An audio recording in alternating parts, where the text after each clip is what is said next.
Paper 179. The Last Supper. During the afternoon of this Thursday, when Philip reminded the Master about the approaching Passover and inquired concerning his plans for its celebration, he had in mind the Passover supper which was due to be eaten on the evening of the next day, Friday. It was the custom to begin the preparations for the celebration of the Passover not later than noon of the preceding day.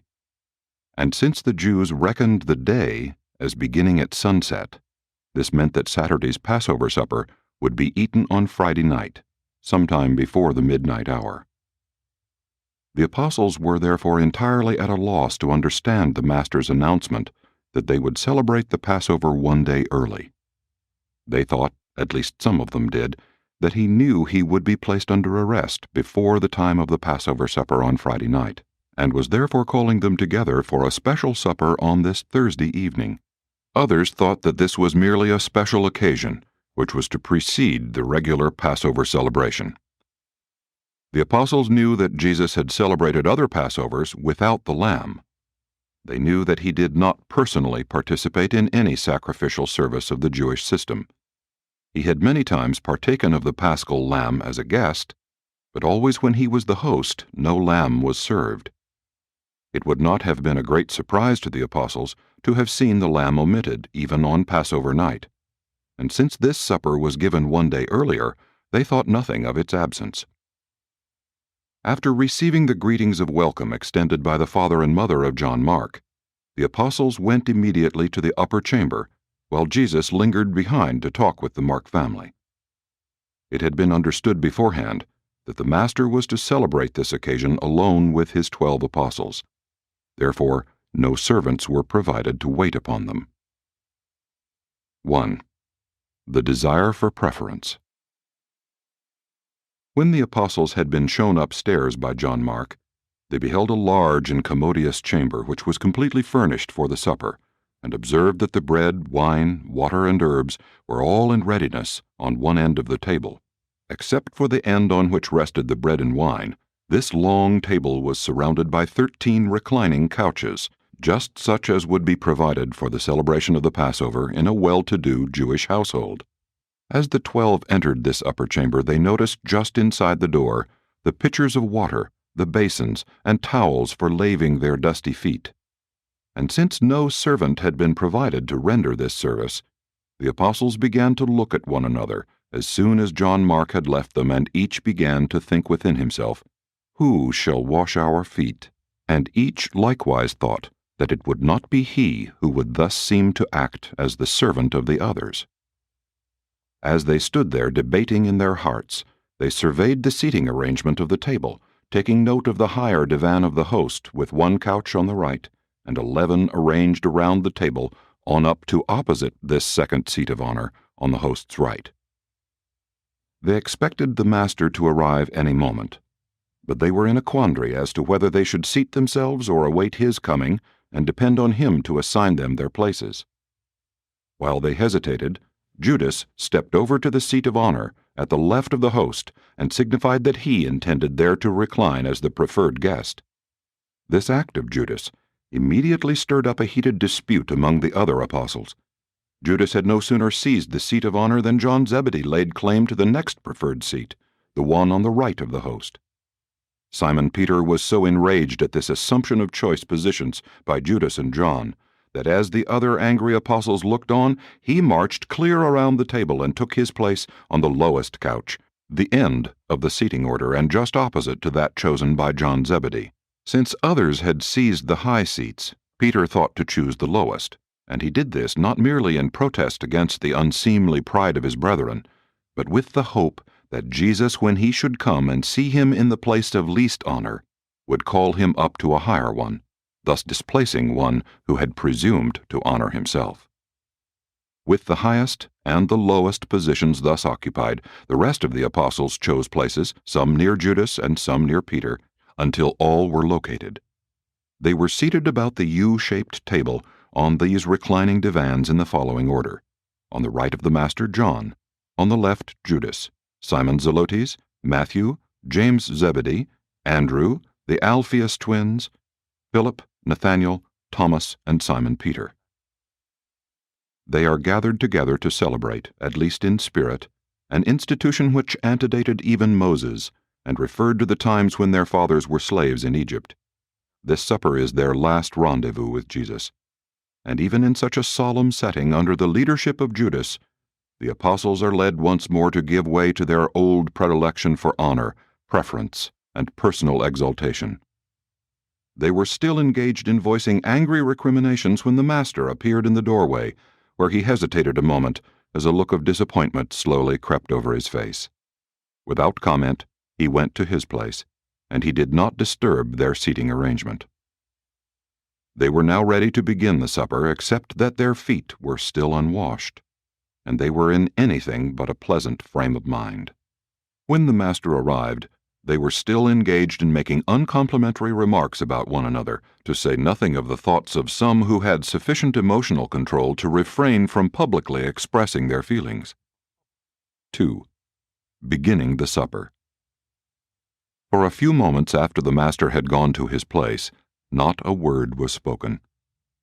Jesus looked them all over, and relieving the tension with a smile, said, "I have greatly desired to eat this Passover with you.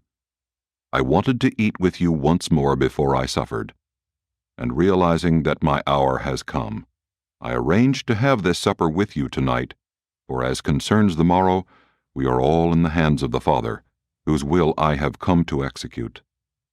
I shall not again eat with you until you sit down with me in the kingdom which my Father will give me when I have finished that for which he sent me into this world." After the wine and the water had been mixed, they brought the cup to Jesus, who, when he had received it from the hand of Thaddeus, held it while he offered thanks. And when he had finished offering thanks, he said, "Take this cup, and divide it among yourselves. And when you partake of it, realize that I shall not again drink with you the fruit of the vine, since this is our last supper. When we sit down again in this manner, it will be in the kingdom to come." Jesus began thus to talk to his apostles because he knew that his hour had come. He understood that the time had come when he was to return to the Father, and that his work on earth was almost finished. The Master knew he had revealed the Father's love on earth, and had shown forth his mercy to mankind, and that he had completed that for which he came into the world, even to the receiving of all power and authority in heaven and on earth. Likewise, he knew Judas Iscariot had fully made up his mind to deliver him that night into the hands of his enemies. He fully realized that this traitorous betrayal was the work of Judas, but that it also pleased Lucifer, Satan, and Caligastia, the prince of darkness. But he feared none of those who sought his spiritual overthrow any more than he feared those who sought to accomplish his physical death. The Master had but one anxiety, and that was for the safety and salvation of his chosen followers. And so, with the full knowledge that the Father had put all things under his authority, the Master now prepared to enact the parable of brotherly love. 3. Washing the apostles' feet. After drinking the first cup of the Passover, it was the Jewish custom for the host to arise from the table and wash his hands. Later on in the meal and after the second cup, all of the guests likewise rose up and washed their hands. Since the apostles knew that their Master never observed these rites of ceremonial hand-washing, they were very curious to know what he intended to do when, after they had partaken of this first cup, he arose from the table and silently made his way over to near the door where the water pitchers, basins, and towels had been placed.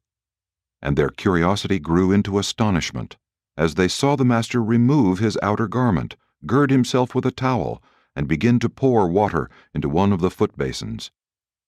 Imagine the amazement of these 12 men who had so recently refused to wash one another's feet, and who had engaged in such unseemly disputes about positions of honor at the table, when they saw him make his way around the unoccupied end of the table to the lowest seat of the feast, where Simon Peter reclined, and kneeling down in the attitude of a servant, make ready to wash Simon's feet. As the Master knelt, all 12 arose as one man to their feet. Even the traitorous Judas so far forgot his infamy for a moment as to arise with his fellow apostles in this expression of surprise, respect, and utter amazement. There stood Simon Peter, looking down into the upturned face of his master. Jesus said nothing. It was not necessary that he should speak. His attitude plainly revealed that he was minded to wash Simon Peter's feet. Notwithstanding his frailties of the flesh, Peter loved the Master.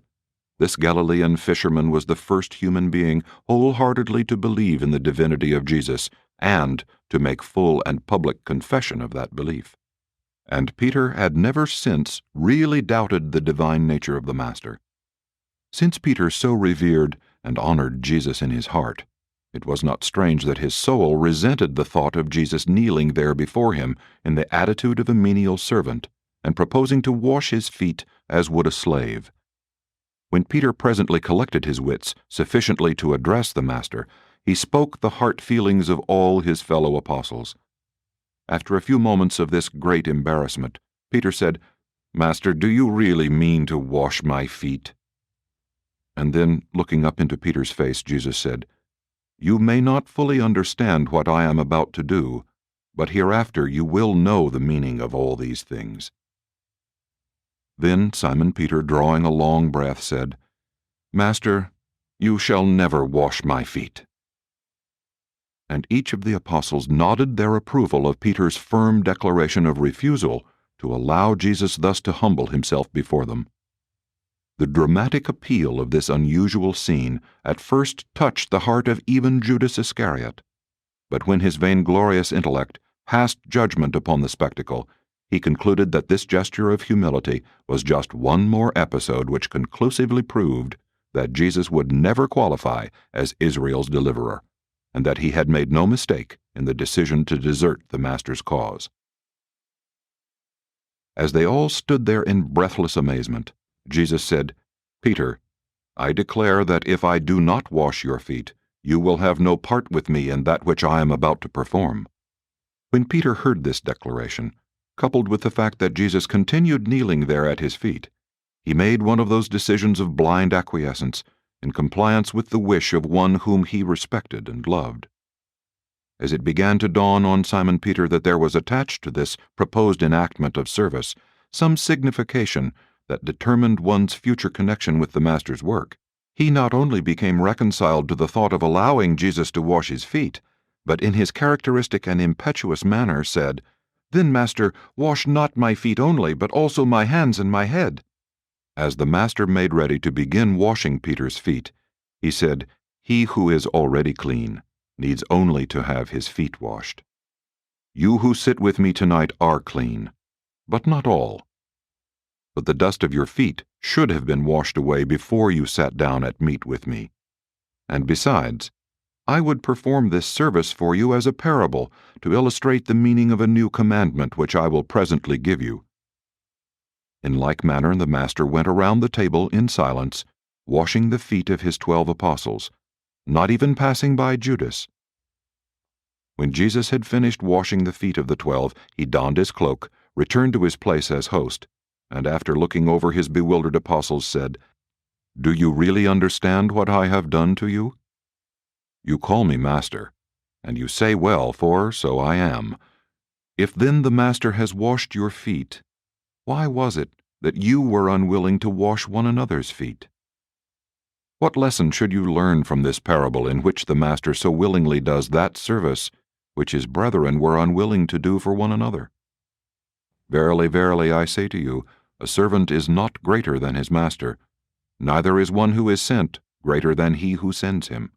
You have seen the way of service in my life among you, and blessed are you who will have the gracious courage so to serve. But why are you so slow to learn that the secret of greatness in the spiritual kingdom is not like the methods of power in the material world? When I came into this chamber tonight, you were not content proudly to refuse to wash one another's feet, but you must also fall to disputing among yourselves as to who should have the places of honor at my table. Such honors the Pharisees and the children of this world seek, but it should not be so among the ambassadors of the heavenly kingdom. Do you not know that there can be no place of preferment at my table? Do you not understand that I love each of you as I do the others? Do you not know that the place nearest me, as men regard such honors, can mean nothing concerning your standing in the kingdom of heaven? You know that the kings of the Gentiles have lordship over their subjects, while those who exercise this authority are sometimes called benefactors. But it shall not be so in the kingdom of heaven. He who would be great among you, let him become as the younger, while he who would be chief, let him become as one who serves. Who is the greater, he who sits at meat, or he who serves? Is it not commonly regarded that he who sits at meat is the greater? But you will observe that I am among you as one who serves. If you are willing to become fellow servants with me in doing the Father's will, in the kingdom to come you shall sit with me in power, still doing the Father's will in future glory." When Jesus had finished speaking, the Alphaeus twins brought on the bread and wine, with the bitter herbs and the paste of dried fruits, for the next course of the Last Supper. 4. Last words to the betrayer. For some minutes the apostles ate in silence, but under the influence of the Master's cheerful demeanor, they were soon drawn into conversation, and ere long the meal was proceeding as if nothing out of the ordinary had occurred to interfere with the good cheer and social accord of this extraordinary occasion. After some time had elapsed, in about the middle of this second course of the meal, Jesus, looking them over, said, "I have told you how much I desired to have this supper with you, and knowing how the evil forces of darkness have conspired to bring about the death of the Son of Man, I determined to eat this supper with you in this secret chamber, and a day in advance of the Passover, since I will not be with you by this time tomorrow night. I have repeatedly told you that I must return to the Father. Now has my hour come, but it was not required that one of you should betray me into the hands of my enemies." When the 12 heard this, having already been robbed of much of their self-assertiveness and self-confidence by the parable of the feet-washing and the Master's subsequent discourse, they began to look at one another, while in disconcerted tones they hesitatingly inquired, "Is it I?" And when they had all so inquired, Jesus said, "While it is necessary that I go to the Father, it was not required that one of you should become a traitor to fulfill the Father's will. This is the coming to fruit of the concealed evil in the heart of one who failed to love the truth with his whole soul. How deceitful is the intellectual pride that precedes the spiritual downfall. My friend of many years, who even now eats my bread, will be willing to betray me even as he now dips his hand with me in the dish." And when Jesus had thus spoken, they all began again to ask, "Is it I?" And as Judas, sitting on the left of his Master, again asked, "Is it I?" Jesus, dipping the bread in the dish of herbs, handed it to Judas, saying, "You have said." But the others did not hear Jesus speak to Judas. John, who reclined on Jesus' right hand, leaned over and asked the Master, "Who is it? We should know who it is that has proved untrue to his trust." Jesus answered, "Already have I told you, even he to whom I gave the sop." But it was so natural for the host to give a sop to the one who sat next to him on the left, that none of them took notice of this, even though the Master had so plainly spoken. But Judas was painfully conscious of the meaning of the Master's words associated with his act, and he became fearful lest his brethren were likewise now aware that he was the betrayer. Peter was highly excited by what had been said, and leaning forward over the table he addressed John, "Ask him who it is, or if he has told you, tell me who is the betrayer."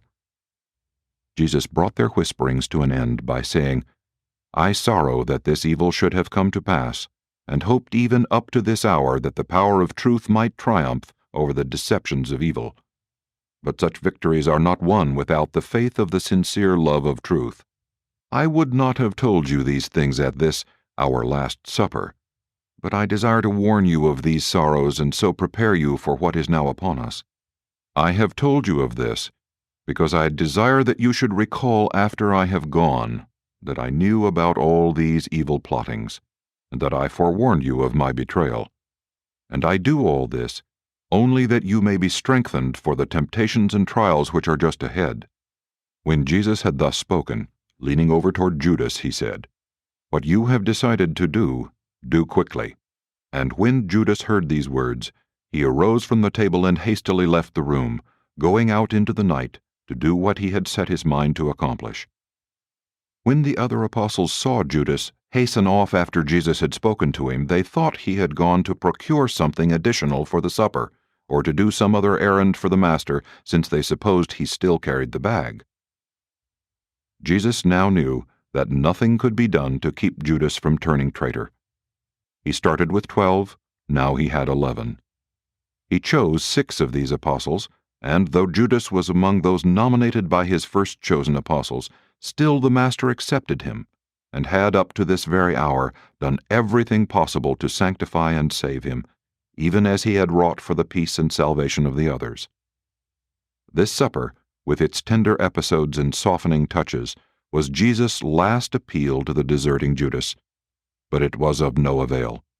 Warning, even when administered in the most tactful manner and conveyed in the most kindly spirit, as a rule only intensifies hatred and fires the evil determination to carry out to the full one's own selfish projects when love is once really dead. 5. Establishing the Remembrance Supper. As they brought Jesus the 3rd cup of wine, the cup of blessing, he arose from the couch, and taking the cup in his hands blessed it, saying, "Take this cup, all of you, and drink of it. This shall be the cup of my remembrance. This is the cup of the blessing of a new dispensation of grace and truth. This shall be to you the emblem of the bestowal and ministry of the divine Spirit of truth. And I will not again drink this cup with you until I drink in new form with you in the Father's eternal kingdom."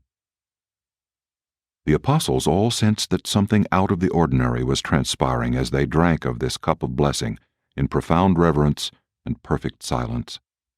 The old Passover commemorated the emergence of their fathers from a state of racial slavery into individual freedom. Now the Master was instituting a new remembrance supper as a symbol of the new dispensation wherein the enslaved individual emerges from the bondage of ceremonialism and selfishness into the spiritual joy of the brotherhood and fellowship of the liberated faith sons of the living God. When they had finished drinking this new cup of remembrance, the Master took up the bread, and after giving thanks broke it in pieces, and directing them to pass it around, said, "Take this bread of remembrance and eat it. I have told you that I am the bread of life. And this bread of life is the united life of the Father and the Son in one gift.